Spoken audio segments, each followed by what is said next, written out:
Saat ini kita menulis, ya kalian masing-masing sebentar, tulis keyakinan, ya keyakinan yang ada dalam dirimu, yang kalian rasa itu yakin mengubah dirimu di masa depan atau saat sekarang. Maka kalian tulis di sini ya.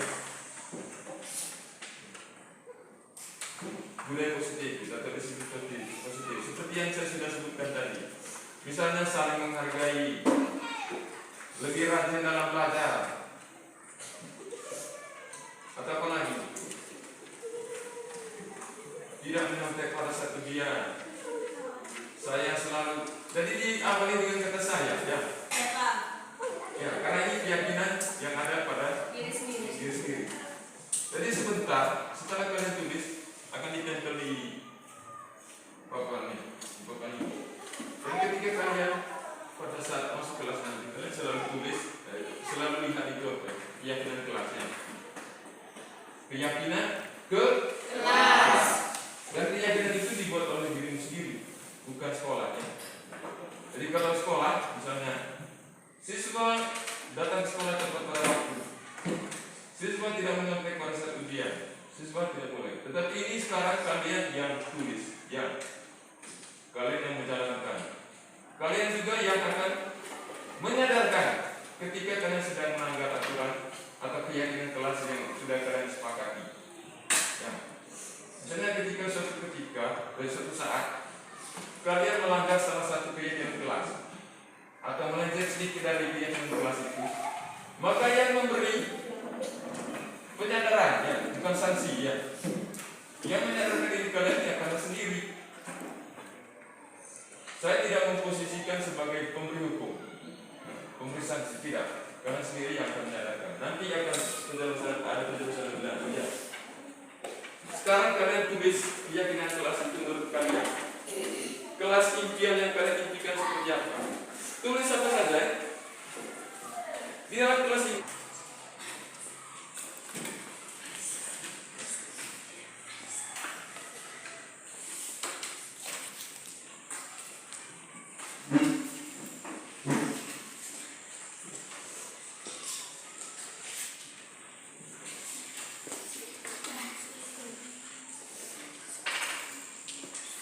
Pejamkan mata, pikirkan kelas impian yang kalian impikan seperti apa.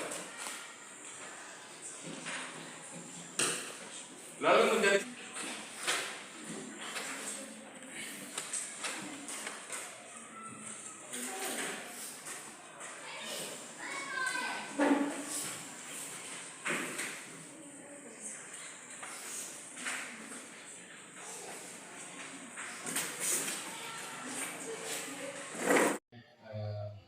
yang saya hormati Bapak Kepala Sekolah, yang saya hormati pula Bapak Kepala Sekolah, dan yang saya hormati juga rekan-rekan sejawat SMP Negeri 3 tersebut, pengajar, dan juga pegawai yang telah meluangkan waktu membantu saya menuntaskan tugas dari modul 1.4 ini. Seperti yang Bapak Ibu ketahui bahwa modul 1.4 adalah tahap akhir dari modul 1, di mana modul 1.1 ini tentang filosofi pendidikan menurut Kiai Nusantara, yang kedua tentang nilai dan peran guru penggerak, yang ketiga visi yang berorientasi pada profil belajar Pancasila, lalu yang terakhir ini Bapak Ibu guru berkaitan dengan budaya positif. Baik Bapak Ibu guru, seperti yang kita ketahui bahwa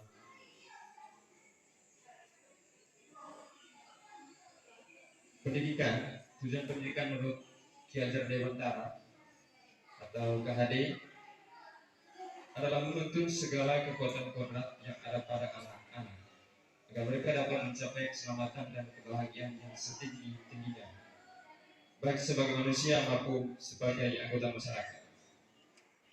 Oleh sebab itu, kita sebagai pendidik hanya dapat menuntun tumbuh atau hidupnya kekuatan kodrat yang ada pada anak-anak agar dapat memperbaiki lakunya, bukan dasar dari anak itu, hidup dan tumbuhnya kekuatan kodrat pada anak.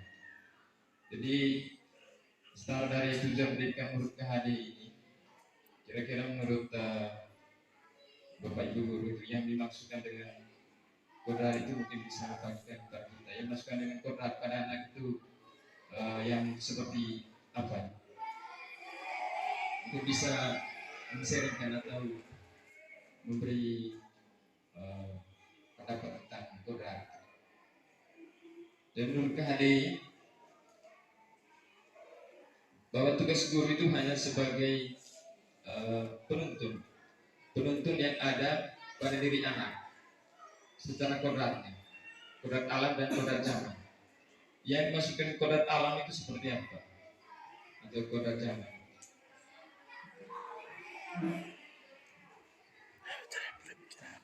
Oke, baik, terima kasih atas sharing pendapat tentang pengertian dari kodrat alam dan kodrat zaman. Kodrat alam itu berkaitan dengan lingkungan sosial peserta didik itu, sedangkan kodrat zaman itu adalah perkembangan yang menghantui pola pikirnya seperti teknologi dan lain-lain.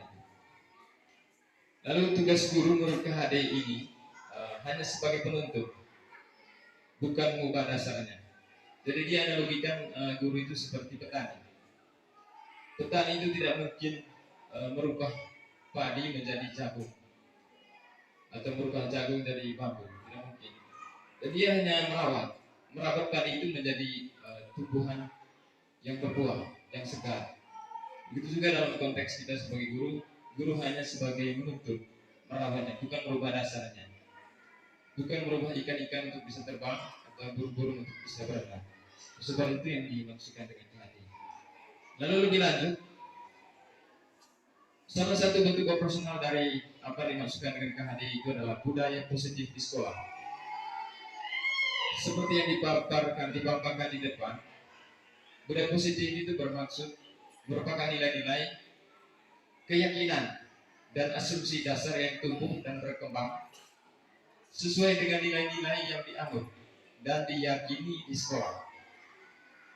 Budaya positif tersebut berisi kebiasaan-kebiasaan yang sudah disepakati bersama dan dijalankan dalam waktu yang lama dengan memperhatikan kodrat anak, dalam hal ini kodrat alam dan kodrat zaman, serta keberpihakan pada anak.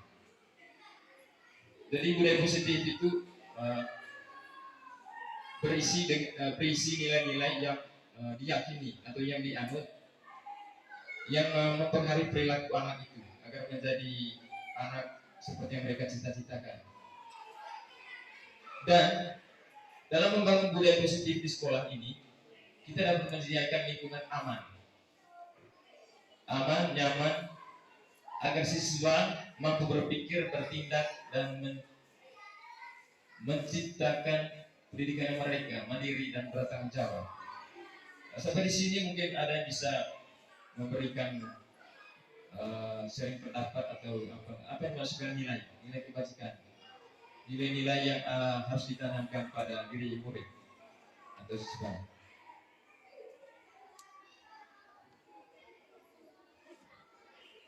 Karena ini bagian dari budaya positif, mungkin ada bisa sharing apa itu nilai yang harus ditanamkan pada peserta didik secara universal. Oke, terima kasih.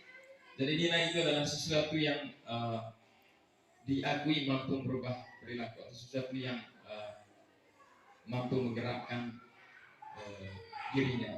Jadi dia hanya berputar pada jiwa dan pikiran. Seperti nilai kejujuran, nilai tanggung jawab, nilai apa lagi itu? Nilai militansi itu salah satu nilai perjuangan, dan nilai-nilai yang lain. Sedangkan dalam profil belajar Pancasila ada nilai bernalar kritis, apalagi yang lain. Dan nilai-nilai itu seperti yang menjadi dasar konsep profil belajar Pancasila. Jadi itu adalah bentuk operasional dari menciptakan budaya positif di sekolah. Perubahan paradigma. Jadi tuntutan pendidikan yang merdeka itu seperti yang dipaparkan di depan. Jadi ada sebuah perubahan paradigma. Dulu kita selalu menganut atau kita selalu terbiasa dengan hal-hal yang pertama itu stimulus respon. Jadi kita berada pada pendidikan yang prinsipnya satu arah. Kita yang menanamkan nilai, sedangkan murid wajib melaksanakan nilai yang kita beri. Sedangkan sekarang dalam pendidikan merdeka itu, jadi nilai itu sebetulnya ada pada diri anak. Kita hanya memolesnya, bukan merubah nilai yang ada pada diri anak. Jadi ada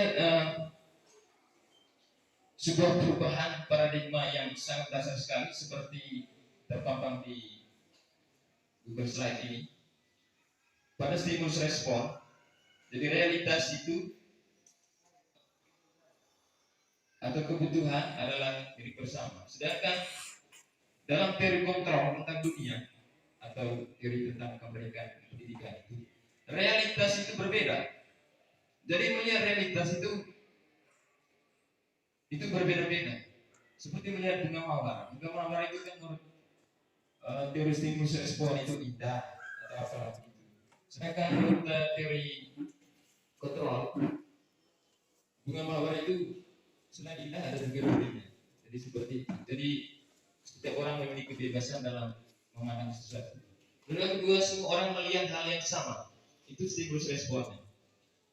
Jadi semua orang melihat hal yang sama, sedangkan murid hanya mengikuti apa yang dilihat oleh guru di situ.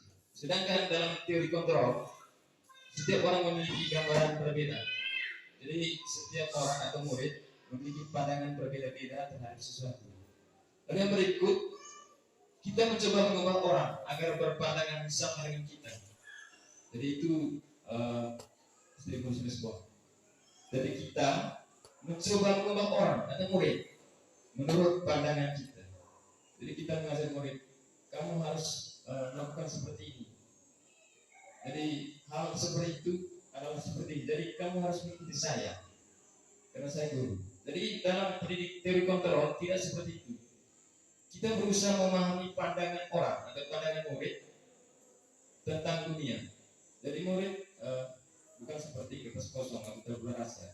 Jadi dia memiliki pandangan berbeda tentang sesuatu. Jadi jangan kita memaksa murid itu mengikuti apa yang kita lihat. Sekiranya seperti itu berbeda. Selanjutnya kita baca sedikit saja di depan. Lanjut. Kita masuk pada disiplin. Makna kata disiplin. Menurut Diana Gosen, bahwa kata disiplin berasal dari bahasa Latin disiplina, yang arti belajar. Jadi disiplin adalah proses belajar. Kata disiplina juga berasal dari akar kata yang sama, yaitu disiplin atau murid. Jadi disiplin itu beridentik dengan murid, proses belajar murid.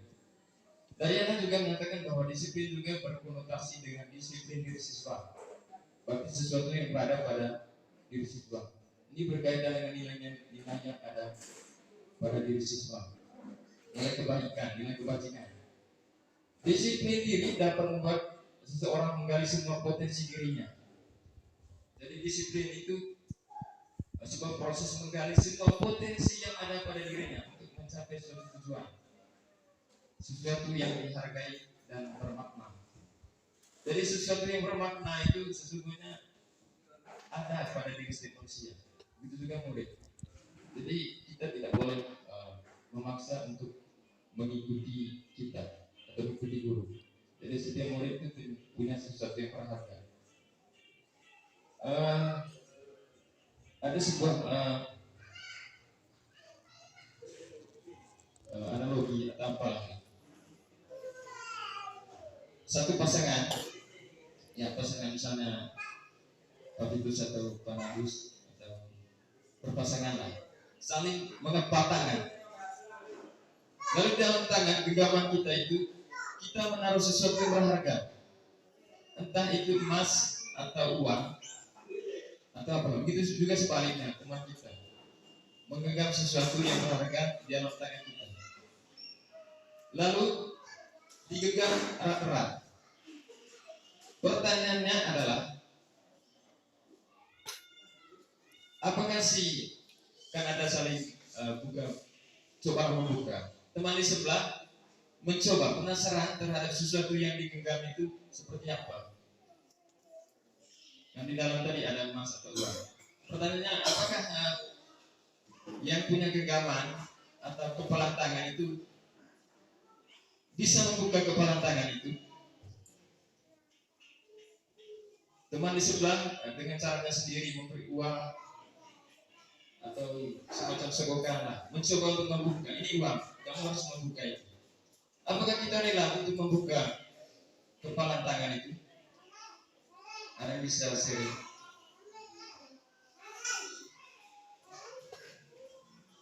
Apakah kita berani? Misalnya ada emas dalam tangan kita, apakah kita berani untuk membuka, untuk diberikan kepada teman kita?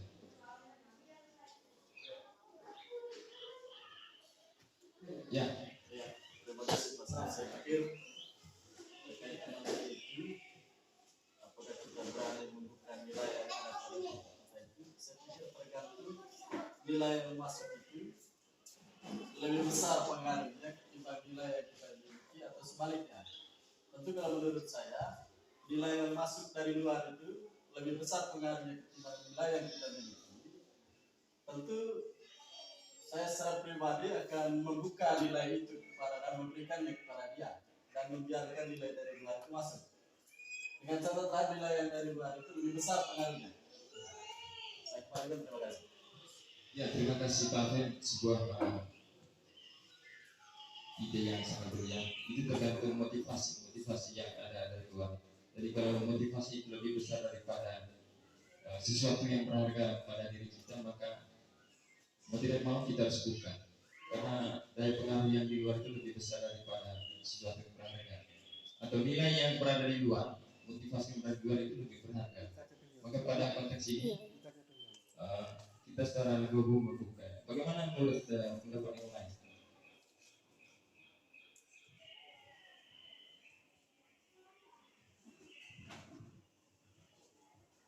Ya, bagi saya motivasi internal sebenarnya ada kesamaan dengan motivasi eksternal, tetapi untuk menguatkan motivasi internal kita harus memiliki motivasi yang kuat dari internal atau dari dalam dirinya. Terima kasih. Jadi terima kasih Bapak Sil. Menurut Bapak Sil bahwa motivasi yang lebih kuat itu adalah motivasi yang berada pada diri kita, atau motivasi internal. Karena sesuatu yang berharga itu sesungguhnya itu berada pada diri kita, dan sesuatu itu adalah kodak hakiki. Ya, tetapi menurut pendapat lain tadi bahwa itu tergantung kepada motivasi dari luar juga, atau nilai-nilai luar. Kalau nilainya lebih besar atau pengaruhnya lebih besar, maka mau tidak mau kita harus membuka. Tetapi sesungguhnya analogi itu tadi itu memberi pesan bahwa sesuatu yang berharga pada diri kita itu tidak serta-merta atau tidak diizinkan untuk dipengaruhi oleh orang luar atau motivasi dari luar. Jadi dalam konteks guru dan murid sesungguhnya itu menurut KHDI itu punya sesuatu yang berharga pada diri kita. Jadi guru hanya sebagai penuntut atau perawat dari apa yang berharga pada diri kita, seperti kepala tangan itu. Jadi pasti ada yang lain itu bertahan atau mempertahankan sesuatu berharga pada genggaman tangan itu secara mati-matian. Mungkin itu emas atau sesuatu yang berharga, mungkin dia dengan sekuat tenaga mempertahankan itu. Itu juga dalam konteks penerapan disiplin. Jadi menurut si anak ini, nilai yang saya anut itu sesuatu yang berharga. Jadi jangan dipaksakan untuk mengikuti nilai-nilai yang menurut kita itu benar. Jadi itu maksud dari pandangan tadi. Lalu kembali kepada motivasi perilaku manusia. Seperti yang kita katakan, ada tiga hal itu sangat berharga itu adalah tiga hal yang memotivasi kita untuk bekerja atau menanamkan nilai-nilai itu. Menurut Diana Gosen, ada tiga hal motivasi perilaku manusia untuk berperilaku. Yang pertama, untuk menghindari ketidaknyamanan atau hukuman. Jadi orang berperilaku atau menjalankan aturan itu karena menghindari ketidaknyamanan atau hukuman.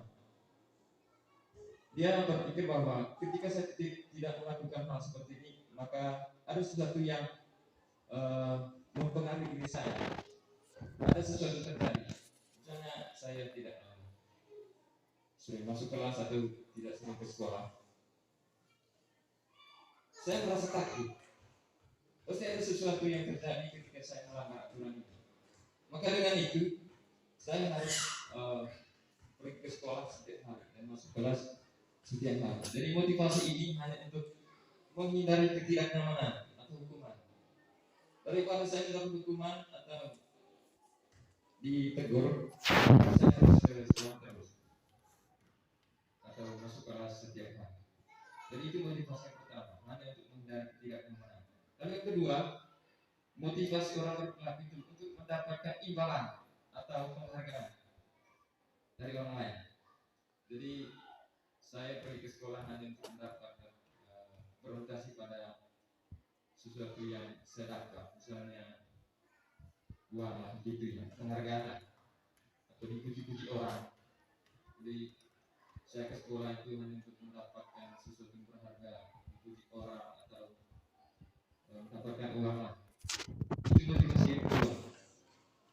Lalu motivasi yang ketiga, ini yang namanya guru hebatnya, untuk menjadi orang yang berkah, untuk menjadi orang yang mereka inginkan dan menghargai diri sendiri dengan nilai-nilai yang mereka percaya. Jadi dia berperilaku dimotivasi oleh dirinya sendiri dan dia meyakini bahwa nilai-nilai yang saya jalani ini adalah sebuah panggilan yang harus dijalankan, bisikan hati nurani. Jadi saya menjadi seorang guru itu karena sebuah panggilan, jadi bukan karena imbalan atau bukan karena ada rasa takut, tapi karena panggilan hati nurani. Saya dipanggil untuk menjalankan amanah hati nurani atau amanah dari Tuhan seperti itu. Atau selain nilai, dia juga ingin menghargai martabatnya sebagai manusia, menghargai diri dan nilai-nilai yang mereka percaya. Misalnya dia meyakini bahwa dari guru adalah sebuah tanggung jawab, sebuah panggilan. Maka dia pergi ke sekolah karena atas dasar nilai-nilai yang dia percaya itu, bukan karena dasar imbalan atau penghargaan atau ketidaknyamanan seperti yang kita bahas kemarin itu berkaitan dengan ini semua. Lalu yang berikut, apa tujuan dari disiplin positif? Disiplin positif yang motivasi yang terakhir tadi untuk menjadi orang yang mereka inginkan dan menghargai diri sendiri dengan nilai-nilai yang mereka percaya. Ini adalah bagian dari disiplin positif. Tujuan dari disiplin positif ini adalah untuk menanamkan motivasi kepada semua siswa agar menjadi orang yang mereka cita-citakan dan menghargai diri sendiri dengan nilai-nilai yang mereka percaya. Motivasi ini berasal dari diri siswa atau motivasi internal, sehingga akan berdampak pada jangka panjang dan tidak akan terpengaruh dengan adanya hukuman atau hadiah.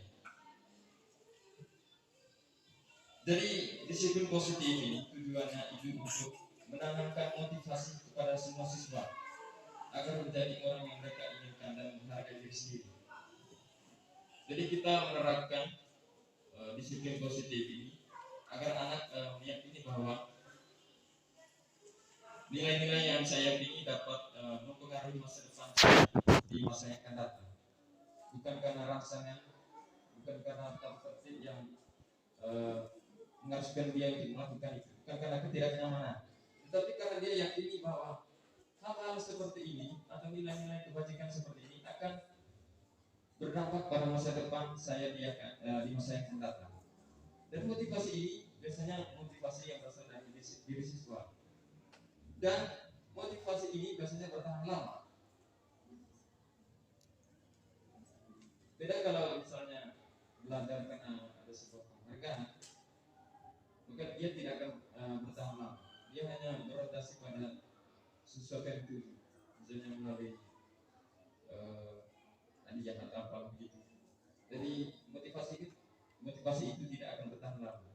Kecuali kalau dia sebetulnya mengetahui bahwa saya belajar itu karena ini akan berdampak pada masa depan saya. Ini akan membuat masa depan saya cerah. Jadi dia yakini bahwa hal itu adalah sebuah nilai kebajikan yang berguna untuk masa depan saya. Sedangkan kalau misalnya kita memacu siswa itu untuk mendapatkan sebuah penghargaan, maka nilai seperti itu tidak akan bertahan lama. Dan harga diri siswa itu bergantung kepada nilai yang kita beri, penghargaan. Lalu bagaimana caranya untuk memupuk disiplin positif itu?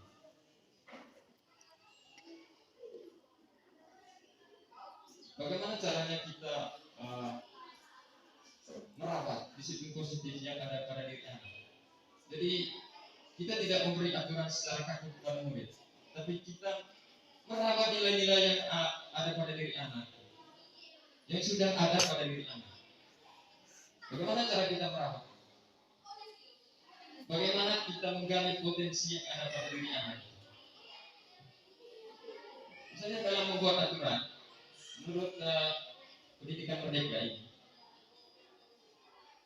kita tidak memberi aturan-aturan tertentu, tetapi kita menggali keyakinan atau nilai-nilai yang ada pada diri anak untuk dijadikan kesepakatan atau keyakinan kelas.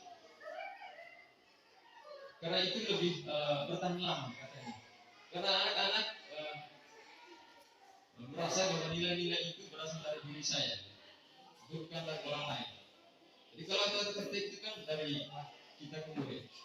Sedangkan keyakinan kelas itu nilai-nilai yang diyakini oleh mereka itu dapat berguna. Misalnya dalam konteks kita datang ke sekolah tepat pada waktunya. Jadi kalau misalnya kita menerapkan aturan itu, tetapi siswa tidak tahu maksudnya itu, nilai apa yang didapat. Tetapi kalau misalnya kita menggali nilai-nilai kebajikan itu yang bersumber dari diri mereka, maka itu akan bertahan lama. Mereka berperilaku karena nilai-nilai yang mereka yakini. Maka dalam pendidikan merdeka ini,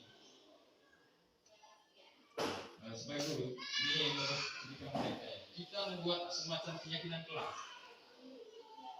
Keyakinan kelas ini sebenarnya aturan-aturan atau nilai-nilai universal.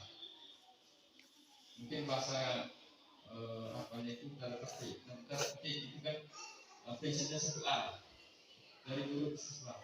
Sedangkan keyakinan kelas ini kita sama-sama menyepakati itu.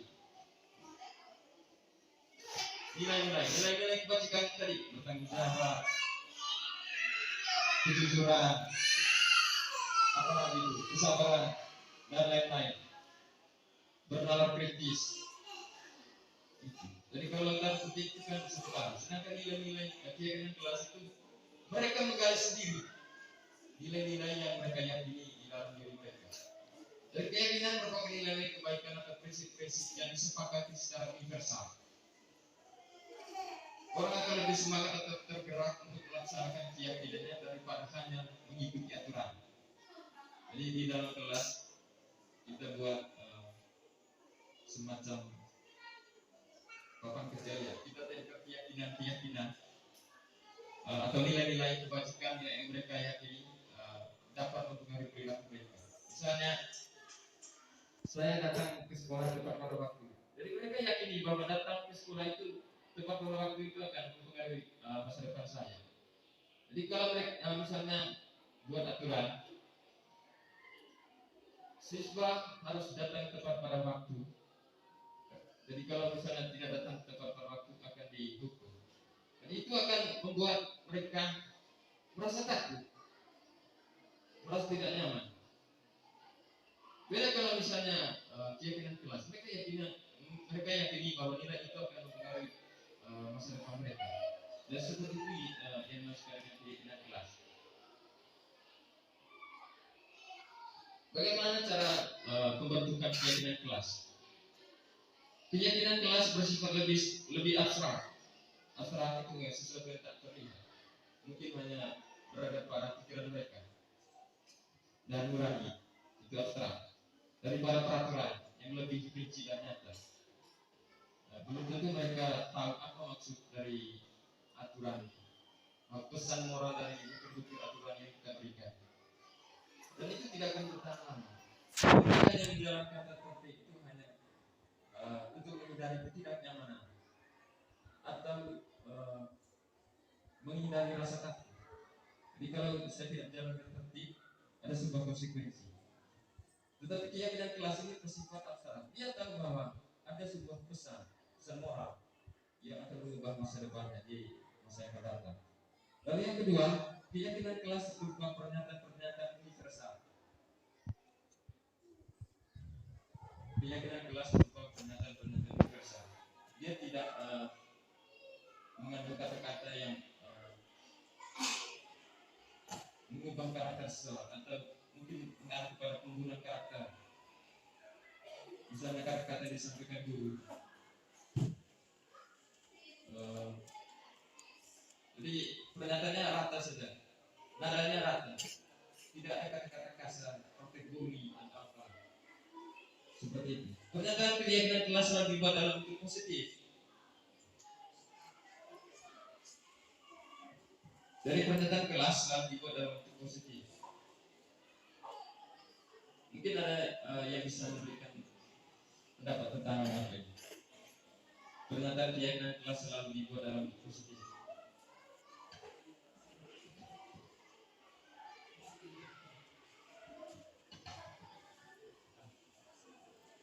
Saya kira dalam pembentukan keyakinan kelas yang paling utama adalah kesepakatan peserta didik yang ada di dalam kelas sendiri. Dari kesepakatan itu terlahirlah keyakinan yang bersifat abstrak atau pernyataan-pernyataan secara universal atau secara umum. Kuncinya tadi adalah dalam pembentukan kesepakatan kelas yang paling utama menurut saya, sehingga keyakinan kelas yang bersifat abstrak atau universal bisa atau yang berbentuk positif bisa berjalan dengan baik, karena itu adalah sesuatu yang mereka bentuk dan mereka yakin bahwa ini adalah positif. Baik, terima kasih. Terima kasih. Yang berikut, ya,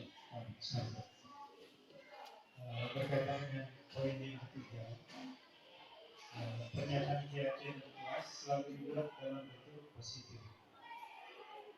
Satu contoh misalnya, saya tidak boleh datang terlambat. Karena dibuat dalam bentuk positif, maka kata tidak itu dihilangkan. Jadi yang awalnya saya tidak boleh datang terlambat diganti dengan saya bisa datang lebih awal ke sekolah. ya, luar biasa.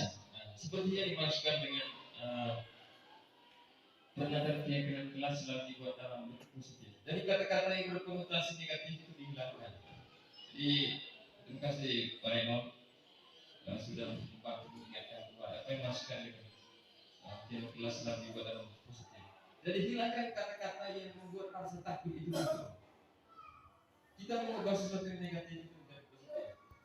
Karena murid juga manusia yang punya martabat dan harga diri. Jadi hanya beda umur. Lalu yang berikut, keyakinan kelas harus dibuat tidak terlalu banyak. yang terlalu banyak sehingga mudah diingat dan dipahami oleh semua anggota kelas. Keyakinan kelas hendaknya sesuatu yang dapat diterapkan di lingkungan itu. Jadi keyakinan kelas hendaknya sesuatu yang dapat diterapkan di lingkungan itu, bukan diambil dari kebiasaan-kebiasaan orang Jawa atau orang Manado lah. Jadi kita menanamkan nilai-nilai yang berada di lingkungan kita. Lalu semua anggota kelas hendaknya ikut berkontribusi dalam pembuatan. Semua murid kelas harus berkontribusi membuat keyakinan kelas. Semua anggota kelas bersedia meninjau kembali keyakinan kelas dari waktu ke waktu. Jadi melakukan evaluasi dari apa yang disepakati. Lalu pertanyaannya, bagaimana kalau misalnya ada yang keluar dari keyakinan kelas atau bahasa kasarnya melanggar? Bagaimana caranya? Keyakinan kelas itu sesuatu yang disepakati bersama yang berkaitan dengan nilai-nilai kebajikan universal. Nilai-nilai kebajikan itu tadi ada kejujuran, tanggung jawab, bernalar kritis, kreatif, inovatif. Bagaimana kalau misalnya mereka keluar dari keyakinan kelas itu atau melanggar? Bagaimana caranya? Baik, di sini tadi pelanggaran dari siswa dari keyakinan tersebut tadi yang sudah disepakati pertama dari saya yang sering saya buat ketika mereka melanggarkan peraturan, saya memanggil mereka secara pribadi kemudian memberikan surat pernyataan. Terima kasih. Ya, terima kasih Ibu Fi. Melakukan ketika ada murid kita yang berada di luar kesepakatan kelas ini, maka kita sebagai guru memberikan pendekatan secara personal. Entah apa personal dari pendekatan personal itu, jelas bahwa ada sebuah pendekatan hati ke hati dari guru dan murid.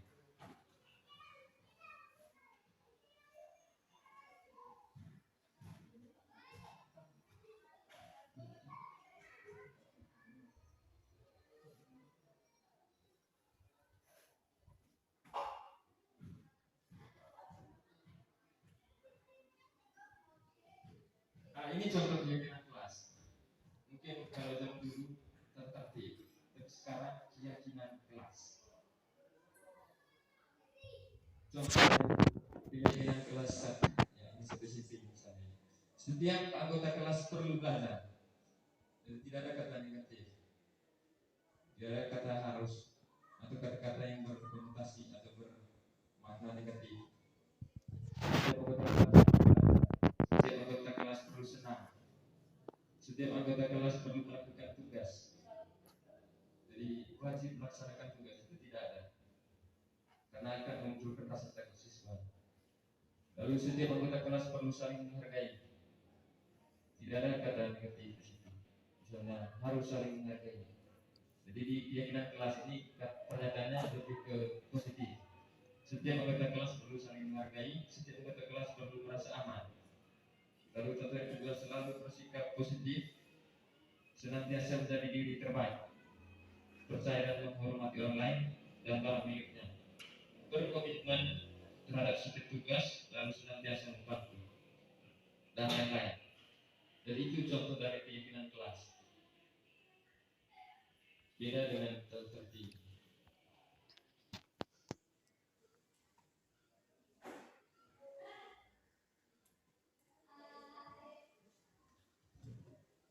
Lalu setelah kita menelusuri bahwa dari keyakinan kelas ini ada satu siswa atau dua siswa yang melanggar, lalu untuk mengatasi hal itu, jadi tidak semua siswa atau semua perilaku siswa, entah perilaku negatif atau positif, itu ada tujuan. Seperti kasus di kelas kita itu, ada siswa yang tulisnya seperti bisikan roh halus yang kemarin. Dari kasus ini juga kasus ya. Kira-kira, nah sekali lagi, ada dasarnya kenapa orang melakukan seperti itu. Ada alasannya. Setiap orang melakukan hal-hal negatif pasti ada alasannya. Dan ada juga tujuan. Tapi alasan itu merujuk pada kebutuhan dasar manusia. Kebutuhan yang pertama itu kebutuhan bertahan hidup. Yang kedua kebutuhan cinta dan kasih sayang, kebutuhan untuk diterima. Lalu kebutuhan penguasaan, kebutuhan pengakuan atas kemampuan. Lalu berikut kebutuhan kebebasan, kebutuhan akan pilihan. Lalu kebutuhan kesenangan. Dan dari kasus yang dipaparkan kemarin, kira-kira kebutuhan apa yang kurang dari murid sehingga perilaku murid seperti yang kita temukan kemarin. Jadi perilaku manusia itu kita menilai itu perilakunya negatif itu karena ada sesuatu yang kurang dari kebutuhan dasarnya, ada sesuatu yang belum terpenuhi dari kebutuhan dasarnya. Misalnya si Ivan bingung, rasa takut, minder apa itu, mungkin dia kurang terpenuhinya kebutuhan akan rasa cinta dan kasih sayang. Dia tidak memiliki kebutuhan akan cinta dan kasih sayang dari orang tua, sehingga dia merasa minder, ada rasa takut. Dia tidak punya harapan, sehingga dia merasa minder. Jadi ini yang berdasari perilaku seseorang, perilaku murid, sehingga perilaku murid itu mengakui hal-hal negatif. Seperti yang kemarin itu ada, ya, yang ada bisikan roh. Kira-kira kebutuhan apa yang kurang dari ini?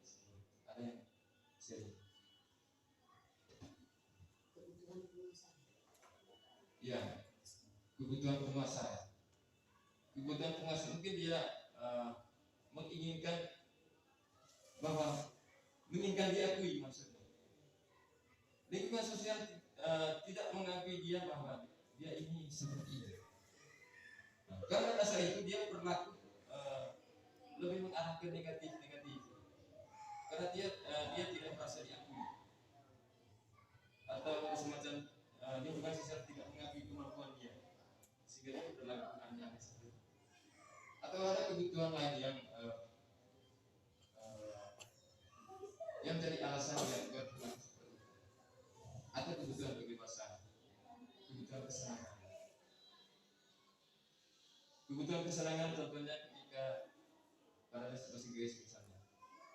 Jadi siswa merasa jenuh dan tidur saja di kelas, walaupun dia masih belum ngantuk atau masih senggang, tapi dia merasa bosan. Jadi ada sesuatu yang kurang pada kebutuhan kesenangan. Kebutuhan kesenangan mereka alihkan dengan menggunakan metode lain atau cara-cara lain dalam belajar, misalnya menggunakan video atau audio lah, tergantung gaya belajar. Nah, ini adalah kasus yang harus disikapi berdasarkan kebutuhan dasar manusia ini. Setiap kasus atau setiap perilaku negatif itu ada dasarnya. Dasarnya tergantung pada kebutuhan dasar manusia. Apakah sudah terpenuhi atau tidak.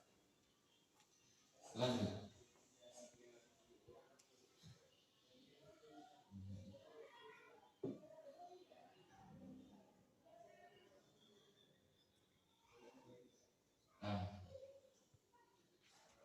Lalu dalam menangani kasus atau perilaku negatif siswa, itu ada namanya posisi kontrol guru. Kita berposisi sebagai apa? Jadi ada 5 posisi kontrol guru. 1 penghukum, kedua pembuat orang merasa bersalah, yang ketiga teman, 4 monitor komentar, yang terakhir manajer. Jadi contoh dari posisi kontrol guru ini sebagai penghukum, contoh kalimat dari guru. Patuhi aturan saya atau awas nanti. Kamu selalu saja salah ya. Itu penghukum. Setelah itu pasti dia beri hukuman. Itu kalimatnya lebih bernada sedikit kasar. Lalu yang kedua, membuat orang merasa bersalah. Bapak sangat kecewa dengan kamu. Berapa kali ibu harus memberitahu kamu? Jadi murid merasa bahwa dia bersalah, sehingga gurunya merasa kecewa. Dan di situ pada saat itu guru sedang membuat orang itu merasa bersalah. Bapak sangat kecewa dengan kamu. Jadi muridnya merasa anak saya ini bersalah.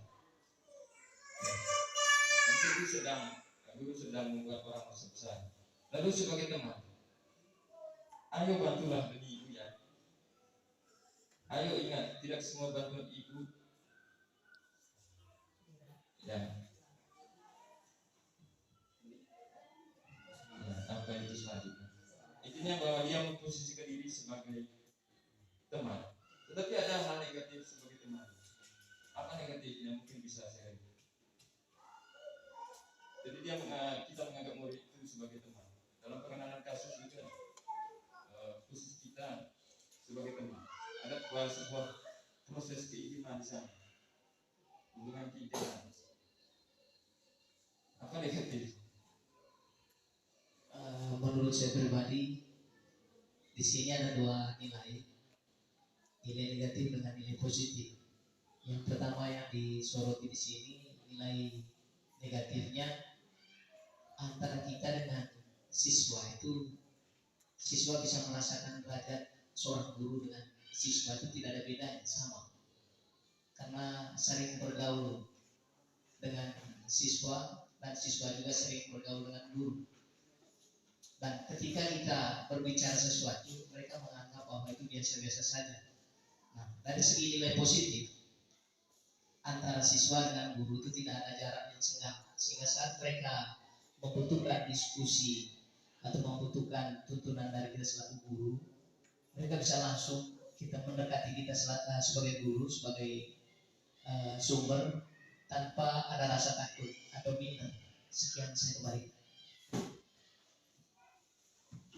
Ada yang lain? Oke, khusus kontrol guru sebagai teman ini, memang murid merasa nyaman. Murid merasa nyaman bahwa karena mereka menganggap kita sebagai teman, apapun masalahnya, mereka pasti percaya bahwa guru pasti mengatasinya, karena dia sudah memposisikan kita sebagai teman. Lalu apa hal negatif? Murid akan selalu bergantung kepada guru, karena ada guru. Nah, ketika berperilaku salah, dia berpikir bahwa kan ada guru. Nah, dia tidak merasa takut lagi, walaupun nyaman. Tetapi ini tidak akan bertahan lama. Dan tidak selamanya guru itu selalu berada di sekitar dia. Dan itu akan pudar. Nah, itu hal negatifnya. Terus kontrol guru sebagai teman. Yang keempat, ini lebih aneh lagi. Gurunya sebagai pemantau, posisinya sebagai pemantau atau monitor. Nah, dia mempertanyakan kepada muridnya, apa peraturannya? Peraturannya apa? Jadi di sini murid sudah tahu aturannya apa. Apa-apa konsekuensinya ketika aturan itu dilanggar. Dia tahu nilai-nilai kebajikan dari peraturan itu. Apa dampak dan masa depan dia. Lalu guru bertanya ketika mengalami kasus, peraturannya apa? Lalu lebih lanjut dia mengatakan, apa yang telah kamu lakukan? Jadi dia mengubah pikiran untuk memunculkan nilai-nilai yang ada pada diri siswa. Ya, ini lebih positif. Lalu terakhir, manajer, posisi kontrol guru sebagai manajer. Ini yang diinginkan semua orang. Jadi penonton guru, apa yang kita yakini? Keyakinan kelas.